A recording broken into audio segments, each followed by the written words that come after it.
Sam Walton didn't just lose his first business. He was completely humiliated by a single sentence. One sentence hidden inside a lease. He didn't fail because he was lazy. He didn't fail because the customers stopped coming. The store was a massive success, and that is exactly what made losing it so devastating. For 5 brutal years, Walton poured his youth, his sanity, and his sweat into that tiny variety store in Newport, Arkansas. He worked like a man who knew nobody was coming to save him. He skipped meals. He worked 16-hour days until his bones ached.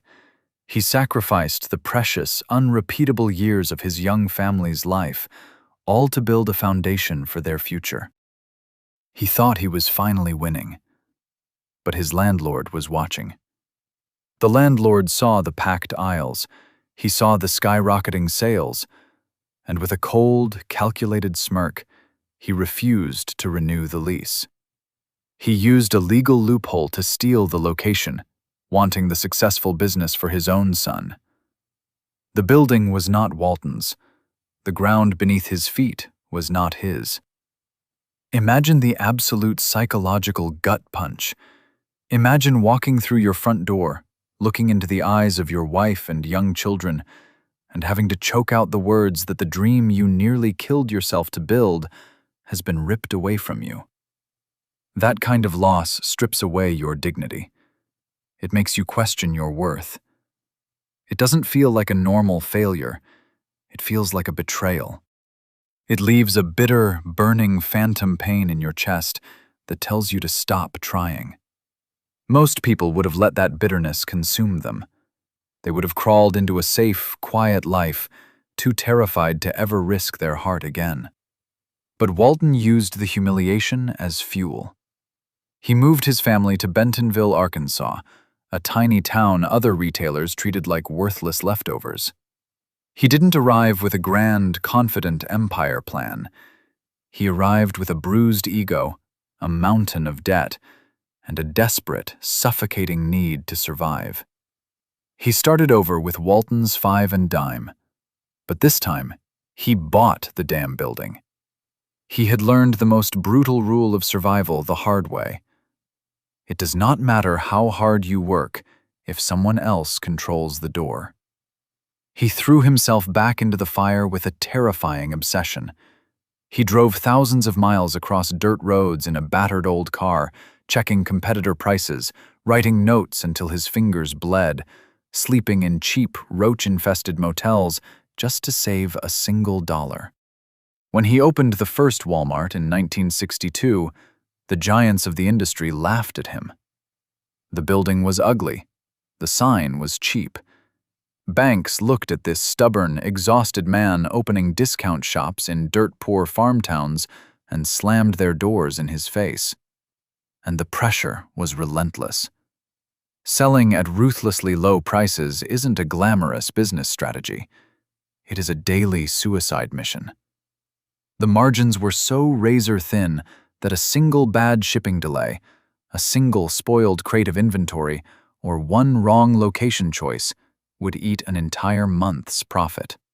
Every single night, the weight of total financial ruin sat heavily on his chest.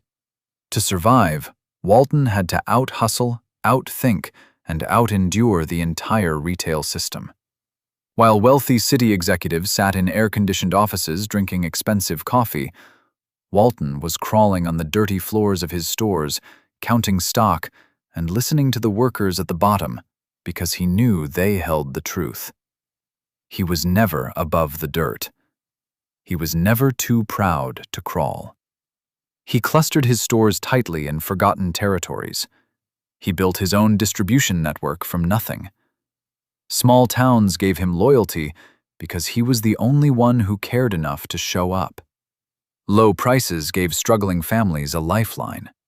By the early 1990s, that crushed, humiliated man from Newport had built the largest retailer on planet Earth. He became the richest man in America. But the money is a cheap lesson. Sam Walton did not conquer the world because it was easy. He conquered it because he took the agonizing pain of being outplayed and transformed it into weaponized information. Losing his first store gave him absolute discipline. The thin margins gave him an unbreakable iron will. The laughter of his competitors made him invisible until he was too big to stop. Every scar on his back became a piece of armor. Sometimes, life will let you build something beautiful just to watch it burn. It will let someone else walk away with the prize you bled for, and it will leave you standing in the ashes, embarrassed and broken. But remember Sam Walton. Starting over is not the same as starting from zero. When you rise from the ashes, you do not start empty-handed. You start with scars. You start with teeth. You start with eyes that can see the traps before they snap shut. That devastating failure wasn't the end of your story. It was the brutal, necessary execution of the person you used to be, so you could finally learn how to win. Tell me in the comments, what loss nearly broke you, and how did you fight your way back? And if you are currently building something out of the wreckage of your past, welcome to Tales by Sue. Here we tell the stories of the ones who were broken first, then outlasted the world.